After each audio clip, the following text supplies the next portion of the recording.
Hey guys, my name is Nicolette Mashille. I am also known as the Financial Bunny. Today's video is brought to you by IFA, which is supported by Clientele Life. And we're talking a little bit about the 3 R's to you being able to restructure your debt. I've got my braces in, so I could be talking a little bit funny, and I hope that you can hear me clearly. One thing I need you to remember is that none of what I say on this video constitutes as financial advice. If you are looking for financial advice, please speak to somebody that is registered and licensed to be able to give you financial advice. So what are those 3 R's that you've got to consider, and how do you go about putting them into actual action? The first one that you need to do is to restructure your debt. Now, a lot of people have debt and they want to reduce their debt, or they want to pay off their home loan, their car loan quicker than they generally would, but they just don't know how to, because sometimes they actually do not know the terms and conditions of their actual loan. So when we talk about restructuring your debt, we're talking about you actually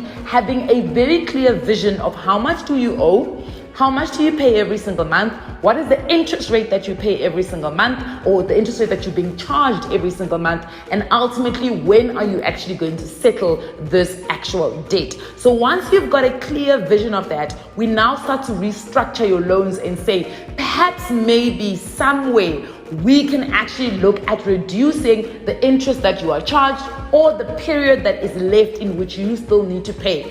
This way, we will be able to either get you to pay a little bit more or pay a little bit less, depending on what your financial situation is. And let me explain those 2 financial situations. Let's say you are somebody that wants to pay off your house quicker, and you do have a disposable income that is left at the end of the month.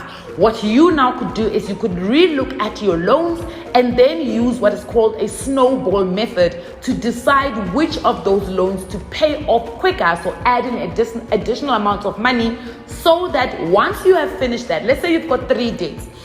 You've got a clothing account, you've got a credit card, and you've got a car loan. And let's say you've got some disposable income, so you've got a little bit of extra money. What you would do is you would put that extra money that you've got into paying off the clothing account. So you would put extra into your clothing account. Once you have settled the clothing account, you now have the original amount of money that you're paying for the clothing account, plus this additional money that you have, and together that amount now gets channeled into the credit card, which is the next debt that you want to pay off. You then channel that amount of money into paying off the credit card. Once you've paid off the credit card, you take the credit card amount of money that you were paying on a normal basis, what you were paying on the clothing account, and the additional amount of money, and you now put it into your car loan, and you pay extra into your car loan, and you will get to finish off your car loan quicker.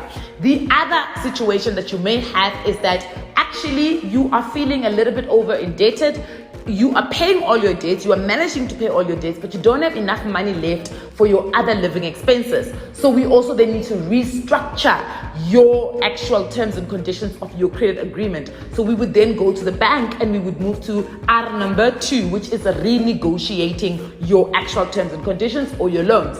So now what would happen now is you would walk into the bank and you would say, guys, here is my budget, here is my debt register, here is what I need to pay every single month to be able to live. And I'm not living lavishly, I'm not living in luxury. You can see I've cut down on data, I've cut down on takeaways, I've cut even the entertainment, so DSTV is gone. We don't go out as frequent as we did, but I'm ultimately still struggling a little bit financially. Can we relook at my actual finances and see where we can restructure some of my credit agreements? So it could be your credit card, it could be your car loan, it could be your home loan. And ultimately what they would do is, if you qualify for them to be able to do that, they may refinance some of those loans that you've got. And this is when you go to your own bank. Alternatively, you go to another bank and you say to them, guys, can you refinance some of your loans? I promise to bring all my loans to you. So let's say you move your loans from Green Bank and you move all your loans to Blue Bank, on the condition that the Blue Bank refinances and gives you a better deal. So you're not going to look for a deal that's worse off. You're going to look for something that's better, that's going to give you room to be able to breathe, right? The other thing that you've got that is available is, of course, what we call debt consolidation. This is where you take all your debts and you actually get a total of how much you owe, you go to one specific credit provider and you say, if you can pay off all these small debts for me and you consolidate them all into one debt and I only have to pay you, that's how I want it done. And then you negotiate again for a better deal and a better rate, right? So when we talk about a better deal and a better rate, we're talking about, remember, the two things that make you pay more overall when it comes to your debt is how much interest you're being charged and ultimately how long you owe the credit facility for. So the longer you owe your car debt, the longer you owe your credit card, the more money you essentially are going to end up paying, because remember, they take the interest rate and they charge it against your outstanding balance. So if you are owing 10,000 Rand for 5 years at a 10% interest rate versus if you're owing 10,000 Rand over 12 months, still at a 10% interest rate, you might find that you will pay less in 12 months on interest than you would on 5 years. So that is very important for you to understand.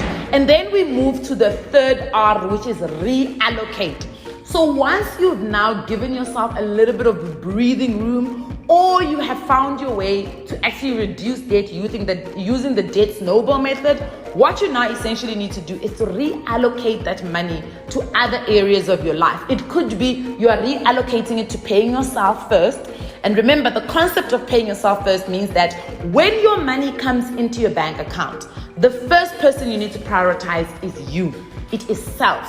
That is self-love, being able to prioritize yourself. Of course, we know that SARS has taken its money already. So essentially, you are the second person you are paying. So SARS will take its money. Then the next person who should be taking money out of your bank account is you, not your debtor, not your creditors, the people that you owe, not the people that you've given permission to come and debit your account. It should essentially be you. So I always say to people, put in what is called a stop order. Make sure that you automate that money that goes off. So now once you have actually given yourself a bit of breathing space and you've got a little bit of more disposable income, I would reallocate that money to your savings or your investment. It could either be you are saving for an emergency, so you're putting money away in your emergency account, or you could essentially be putting money away to grow it.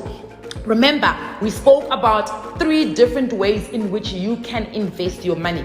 You can invest your money for preservation. This is when you want to preserve the value of today's money. So because today's 10 Rand buys you 2 loaves at 5 Rand, you wanted to be able to still buy you 2 loaves in 5 years' time. The second thing you want is preservation plus growth.